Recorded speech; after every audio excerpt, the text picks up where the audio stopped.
Oh, yeah.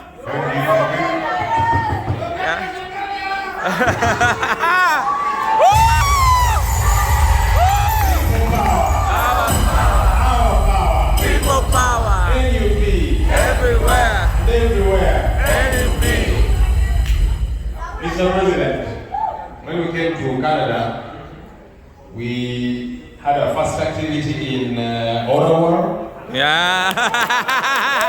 Ottawa. And then we went to Mountain. Yeah. Now we are in Toronto.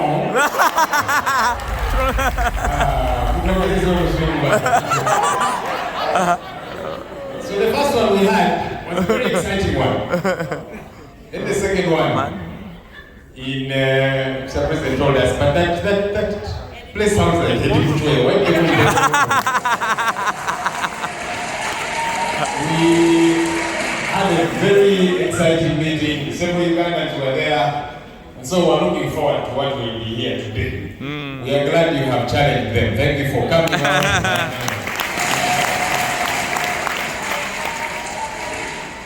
Mr. President, I traveled with my wife. Please stand and wave. Wow.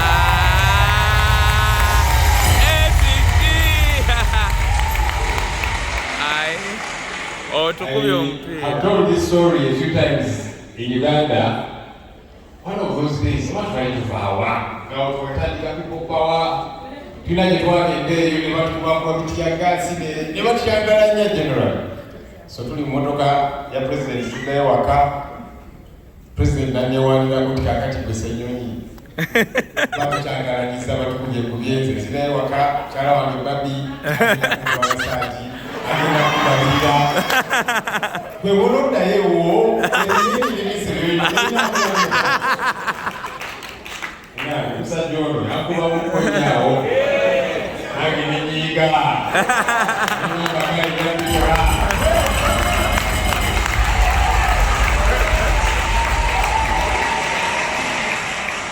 the way, it is true, when you start a family, you have more resolve. Ovaye wakango li serious nyo. Onsonga zekwanga. Ogenda ndo basoka kati nina ne basoka ya nizire wakanga mvimba kubanga wale waje okuta. Abaina amatu. Oye chagamba. Moyo chagambe kanisa. Thank you for loving us. Thank you for loving your country. Thank you for serving the Lord genuinely. If you God, God is a God of justice. So when I had Pastor Juba here talk to us about justice, talking about how it is important for religious leaders to speak out against injustice.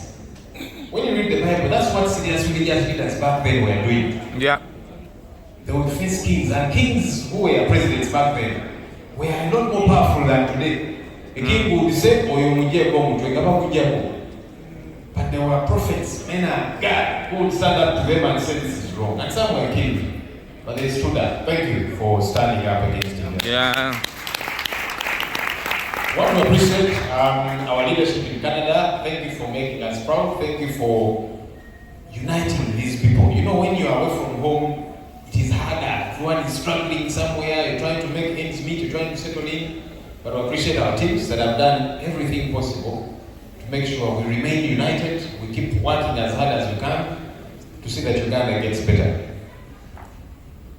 The MC, and indeed a couple of people, even the pastor, Juba talked about Canada being a beautiful country. It actually is a beautiful country. But I'll tell you, Uganda is more beautiful. Yeah. Our president sang the song, Uganda is rich, but the people them poor. Our country is actually a beautiful country. We have got good weather. When you guys are here, I'm told winter is around the corner.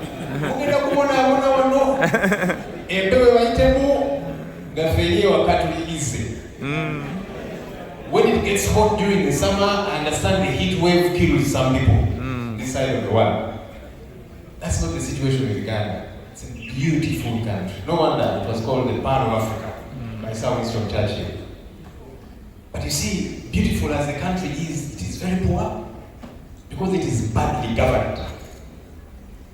That's the real problem we have in our country. That's why you run away from Uganda to come here and be in the cold and hassle, because Uganda was such a challenge for you. That's what we are going to fix, you and I. So that a beautiful country can make sense to every Ugandan. So that we get to have a country that works for all Ugandans, not a few, but for all Ugandans. So that your children don't have to run away from Uganda like you did to come and look for employment elsewhere. We must be able to fix our country. And so we must be able to deal with issues of bad governance, poor service delivery, and then corruption. The SG has told you that as a country, we lose over 10 trillion shillings a year. Now, that figure was given to us by the Inspectorate of Government, which is a government entity. It's not a figure that we came up with. You know, sometimes when we say things, they say, you guys in the opposition, you exaggerate things. This is a figure by a government body. My years in the media, the experience I had, and some people here can attest, sometimes when government tells you a figure, if they tell you the economy has grown by this much, you know they've exaggerated it. When they tell you this number of people have died, you know they've given a smaller number. So when they tell you, when the IGG says we lose over 10 trillion shillings, it is a lot more. The last financial year, URA collected 23 trillion shillings through taxes. Now, if we are losing over 10 trillion shillings, what that means is half of all the money that is collected by URA is stolen. Just think about it. You guys are here and you're being well taken care of, you're enjoying proper service delivery, good roads, healthcare, etc., etc. Because the tax money of the people of Canada is put to good use. Back home, half of everything that is stolen, that is collected, half is stolen. And that's something we have said we are not going to keep quiet about. We shall fight, we shall speak out, tuja kulebera, go back. Yeah.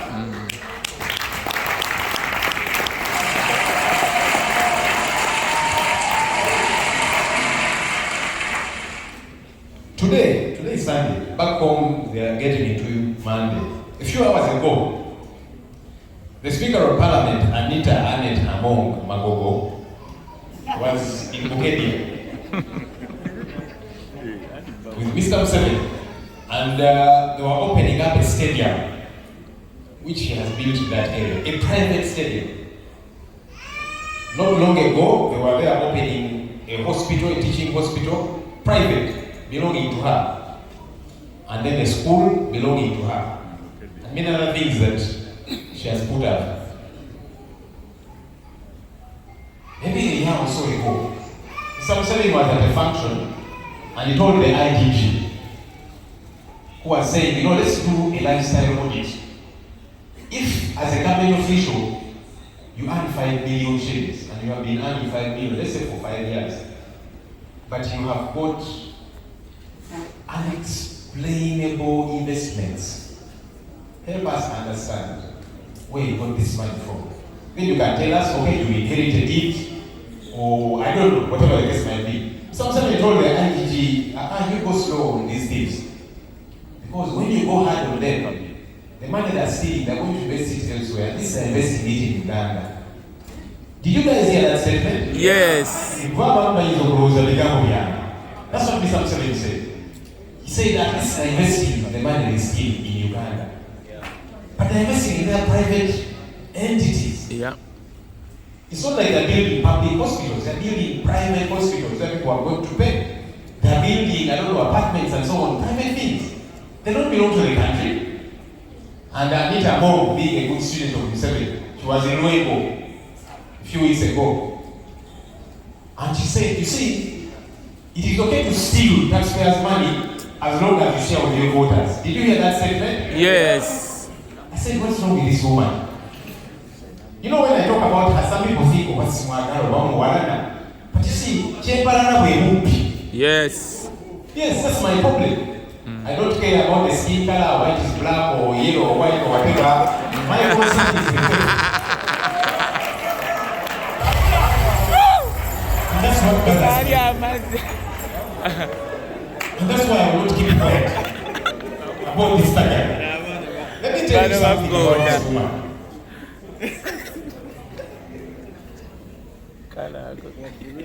You see, in a period of about 7 months, over 10.5 billion shillings was put, belonging to Parliament, was put on the accounts of staff members of Parliament, especially staff in her office.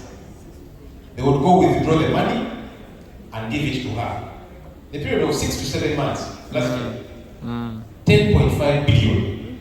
Nebazijayo, nebazimua. Zakolachi, no one knows. Because that's not how, the accounts of Parliament ought to operate. So this is money belonging to the institution called Parliament, which she gets and she uses for her own ends. And these are realities. We brought out all the evidence and we told them, you deny these facts. They could not, because we have our way of getting information. We get it and then sometimes we give it to particular people. Now you put this one out. You put this one out. Because sometimes SENYONYI just keep okay, let's get the information, have someone put it out, then you come and dispute. They could not dispute it. This is money on accounts of staff, and then she gets and she uses for her personal staff. Maybe that's the money she's using to build all these different things. They sat in a commission meeting. I've been talking about not being invited to commission meetings, and yet I am a member by right.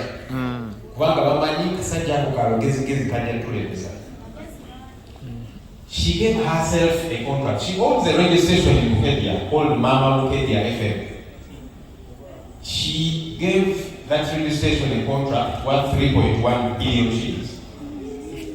The contract was to relay Parliament information. You know the way media houses would relay stuff about Parliament. So I asked her, I said, but for starters, I didn't even know that radio station until that time. I said, but we have other radio stations, other TV stations that are always publicizing the work of Parliament. Were they given an opportunity to bid so that we see who is more qualified to do this work? And they had the contract. There was no trace of any procurement followed. 3.1 billion, she gave it to her radio station. And here is a very stupid thing.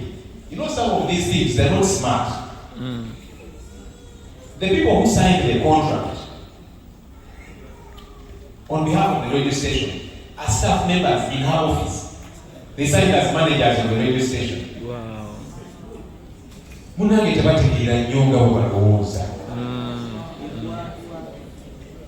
they need to know but even in the contract, Parliamentary Commission and Parliament generally, the General Counsel signs as the head lawyer, then the one signing on behalf of your radio station as manager, as this staff in her office at Parliament for this 3.1 billion shilling contract.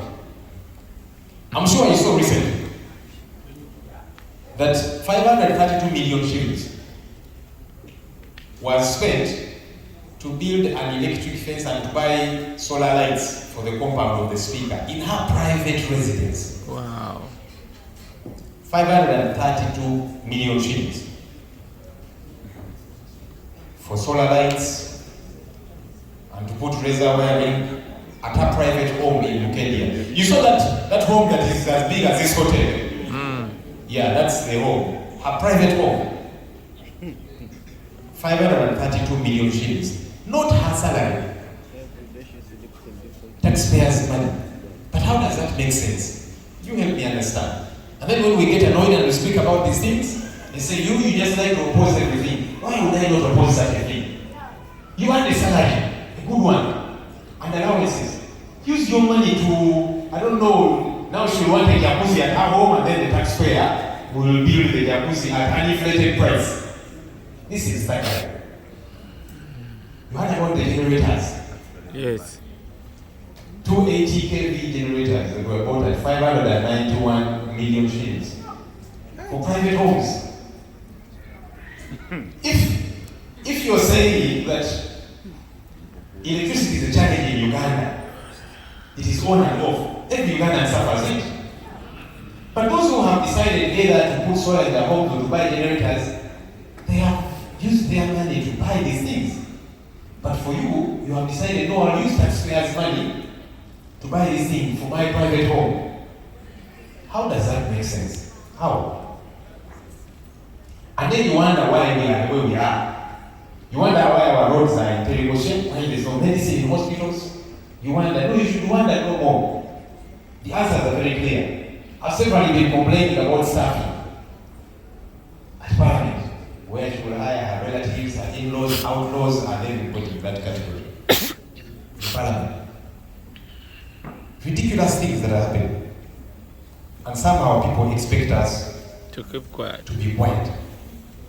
A few months ago, the Speaker of Parliament donated 1 billion shillings to Zambia Hospital. Did you hear that? Wow. The Speaker of Parliament donated 1 billion shillings to Zambia Hospital. I think it was towards their cancer ward fundraising. Now, it is okay, and I encourage us, whenever you have an opportunity, to contribute to a good cause. I think that this was a good cause for Zambia Hospital to say, now I want to build, I think it was a cancer ward, and then called on the public to make donations. But for me, my antennas shot up very quickly. I said, now, the Speaker is making a donation of 1 billion shillings. Where did she get that money from? How much is left where she got that from? Just think about it. Yeah. But also the idea that for our hospitals to operate, it is now at the mercy of an individual. Mm-hmm. Because I say, okay, this is a good cause, but this is too much money. How do we get to determine that it should go here? How about the other hospital? How about this other one? But also, like I'm saying, how much is left where she got 1 billion shillings to donate? These things don't make sense. Yeah. I'm not against Zambia Hospital. And I'm encouraging people, and I normally do. When you have a chance, contribute to a good cause. But this year raised a lot of red flags. One of our colleagues in Parliament lost a brother. And she sent a representative who delivered over 100 million shillings. Now, I encourage us to, we all do it.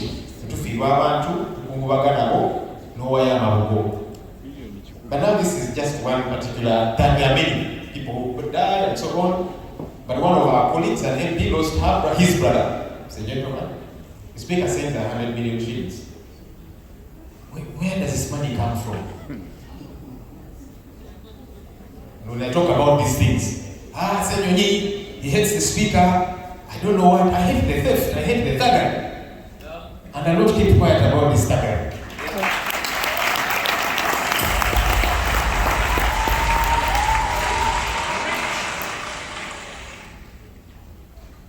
You saw, we kicked off with a motion to censure these corrupt commissioners. Very corrupt fellows. And I don't know, I hope some of you are their friends, eh? The Bible says, pride comes before a fall. And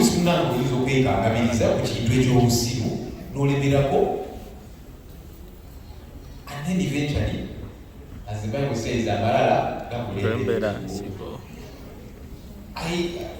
I hope that God helps us as leaders, because it's easy to become full of yourself. That even when you make a mistake, you say, but anyhow, you say, let's throw these fellows out. Then together working with the Speaker, they took themselves to court to try and raise and sanitize the process. And the Speaker has come out and she's saying, now court has said to leave these people alone, so the motion won't be entertained. Wow. We are going back to Kampala to give her a piece of our mind. Wow. Thank you. Because the same court that they ran to was saying, let's exonerate you politicians, but the clerk in Parliament is going to be punished. for this same money. So why are you punishing the clerk if things were done right? That's the same way she frustrated the report of the work we did when I was teacher in Kusasi, the Uganda Airlines report. We discovered a lot of roads which was in plain media for all to see. Then the speaker said, no, you will not present that report.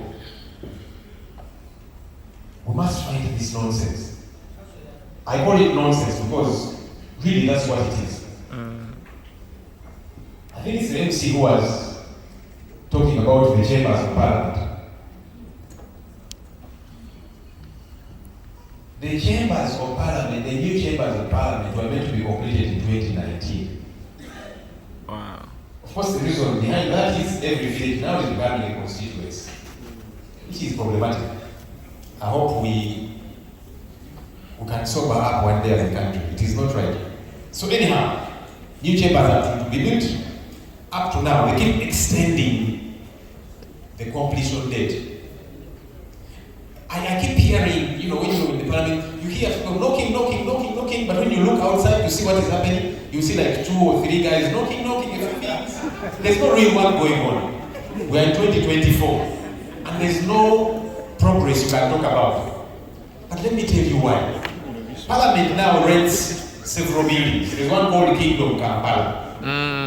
That's the place where SENYONYI demonstration school used to be. It was cleared. They said, we are going to put up a Chogam hotel. Chogam came and waited, and there was no hotel. Eventually, the land was given to Sudi, I don't even know how. So he put up a structure called Kingdom Kampala. Parliament rents Kingdom Kampala at 9 billion shillings for offices of MPs and staff. Because the new chambers are not complete yet. Parliament rents another place called Queen's Chambers at 4.5 billion shillings. And there's another place called Development House and so on. You people are very smart. Do you now know why the new chambers are not complete yet? Yeah. You know? Yes. Yeah, because you see, once the new chambers, the new building is completed, these guys are out of business. So it is clear why the leadership of parliament is deliberate about not completing the structure of parliament. The reason cannot be there is no money. But you're renting the other side, 9 billion, 4.5 and so on. So now you know. And that's why you're going to speak out. Together, collectively. As I wrap up, when we speak about these things, when we make noise about these things, they will blackmail us, they will intimidate us, they will threaten, they will mansling us, they will kill. They have buried so many people. Many were abducted, many are in jail for no other reason, simply because of the pressure we are exerting. My call to us is that we don't give up. And we keep exerting this pressure. Many of you have run this side because we are being hunted back home. Kayua, and several. I see a couple of faces here. You run away because of the pressure. And when they arrest these fellows, they say, tell us, you and Bobby Wine, what are you planning? And incidentally, some of these fellows, they have even never met our president. They see him on TV and they are supporting from where they are because they also want a better country. There are some that have actually never met him, but then they black out their names and they say, you tell us, what are you planning with Bobby Wine? The fellow is saying, but even me, I see him on TV, I support what he is doing. What do you mean I tell you what we are planning with him? Let's keep exerting pressure. Yeah. For me, all these things that they do, be that wetukute awo nyini wani